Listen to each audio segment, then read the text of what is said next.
Welcome to Jackie's Craft Table. Hello, and thanks for joining me today. In this video, I'm creating a bright and colorful kid's birthday card, and I'm using the stamp set from MFT called Monster Sized. I'm stamping up all of the monsters from this set because I couldn't decide on just one or two, so I'm going to stamp them all up on some Strathmore colored pencil paper. You could use this set for Valentine's Day cards, which I'm planning on doing, but I want to use it today to create a birthday card.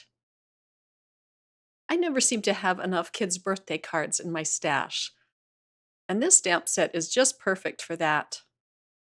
I'm stamping them with some MFT Extreme Black ink, and then I'm going to start in on my coloring. I'm pulling out my big box of Prismacolor pencils, and I want to color these in kind of rainbow colors. So on this first little guy, I'm doing reds and pinks. I'm coloring him first with a light pink color just to get my base color down. Now I'm going in with a darker pink to put down some shadows. I'm adding lots of layers to these monsters. I've used this colored pencil paper once before in a video, and I was using my Polychromos colored pencils on at that time. I really liked using this colored pencil paper with my Polychromos pencils, but as I color it in with my Prismacolors, I find that it's getting a waxy buildup really fast before I've even put down all of the layers that I want to add. So I really didn't enjoy using this paper with my Prismacolor pencils. I guess I'm really particular about the papers I use. I decided not to use my Gamsol over this image. The Gamsol breaks down the wax of the colored pencil and gives you a very smooth blend. But for this card, I kind of liked the sketchiness of the colored pencils, kind of gave it a childlike appearance. So I only used the Gamsol to color inside their mouths, just to push that back a little bit and to deepen the color. After I finish with their eyes, I do go in with a black Jelly Roll pen to brighten up their pupils. This really helps to bring out their eyes. I'll put on some music now while I color in my last two monsters.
So I have the coordinating dies.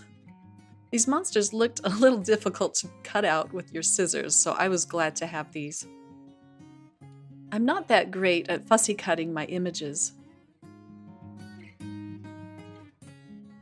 I start snipping apart these dies, and then you can just bend them back and forth, and they'll come apart pretty easily. Once I get them apart, I do go back in with my snips and cut off the sharp points. If I don't, I inevitably end up stabbing myself. These things are really sharp. I do that right over my garbage can so that the little metal pieces don't go flying all over.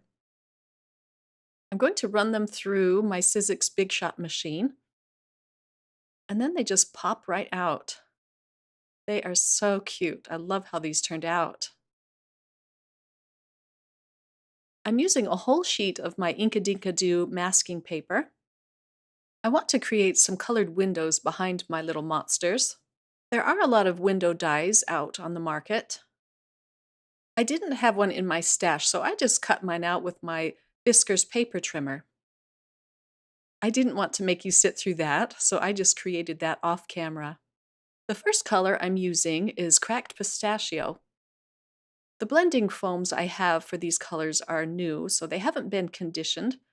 So it's a little more difficult to get the color onto your paper. After you've used your foam blender for a while and it has a lot of ink inside it, then it goes on a lot more smoothly. I'm using my sticky notes just to protect the other windows because they're all going to be different colors. Now I move on with my abandoned coral. My card panel is Nina Solar White 110-pound cardstock. If I had used a piece of Bristol Smooth cardstock, that would have made the blending process a lot easier, but I didn't think about that until I started blending on these inks. And I didn't want to waste this panel. So my blue ink was called Salty Ocean, and this one is Fossilized Amber. I've already figured out where I want my monsters to be on this panel. I'm using their complementary colors behind them. This will help them really pop. Now I can peel off the sticky notes, but I'm going to leave the Inkadinkado masking paper on because I am going to distress this panel and I want the edges protected from the water. So I'm using my distress sprayer. I want the water droplets to be kind of big. So I take the nozzle off and I'm just using the straw to flick on the water. I let the water sit on the card panel for a good 30 seconds, and then I dab it up. I just love how this turns out. This is a really fun technique. Now I'm going to carefully peel up my masking paper, and you get to see these nice crisp squares of color. This is one of my favorite parts of the whole card.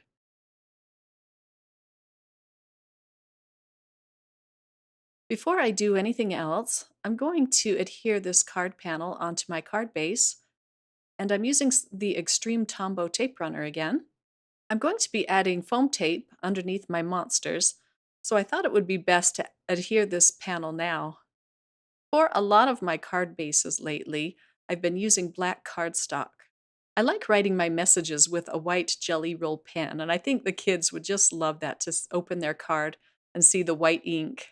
It's a fun touch. I'm going to show you some dies I've had in my stash since last year, and I just love these things. They're from Concord and Ninth, and they're called double cut alphabet dies and number dies. They cut out a cute border around your letters and numbers. I've used these a lot already, but not in one of my card videos, so I'm glad I get to show you them today. All of the links for these products will be on my blog if you're interested. So I went ahead and added foam tape behind all of my little monsters, and I did edit out a lot of it because it was a very ponderous process. It took me ages. And now I can just adhere them to my card panel. For a last touch, I'm just going to add another sentiment. The monsters are holding up the sentiment HB to you, but I felt that it needed just another sentiment to pull it together. I have a strip of black cardstock that I'm going to stamp my sentiment onto using some Versamark ink. I'll pour on some white embossing powder over that, and then I stick my finger in it and scrape some of it off. So I pour on a little more just to fix that. Oops. Creating this card, it just felt like I had all thumbs. I guess that's how it goes sometimes. I just love how bright and clean that shows up on the black cardstock. I pulled out a dry brush just to flick some of the excess embossing powder away. And then I turn on my heat tool and let it heat up for a good minute before I bring that to the paper.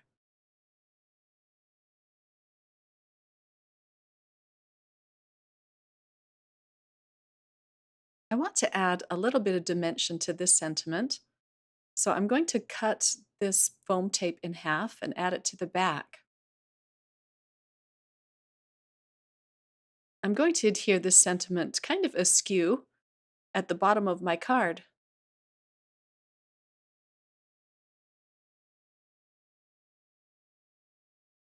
Please like this video and subscribe to my YouTube channel. You can also click on the bell if you'd like to be notified when I publish a new video. And don't forget to share this video on your favorite social media. And then I can cut off the excess with my scissors, and I do end up cutting a little bit into my card base, but that's all right. I don't think anybody will notice. I do better when I use my long scissors for this job, so I do switch here. And then this card is done. My son has already claimed this card for his birthday, so I guess I'll be keeping this for a while until his birthday comes around. Thanks for joining me today. I hope you enjoyed this card video and it has inspired you to go and create something fun. Have a wonderful day. Bye.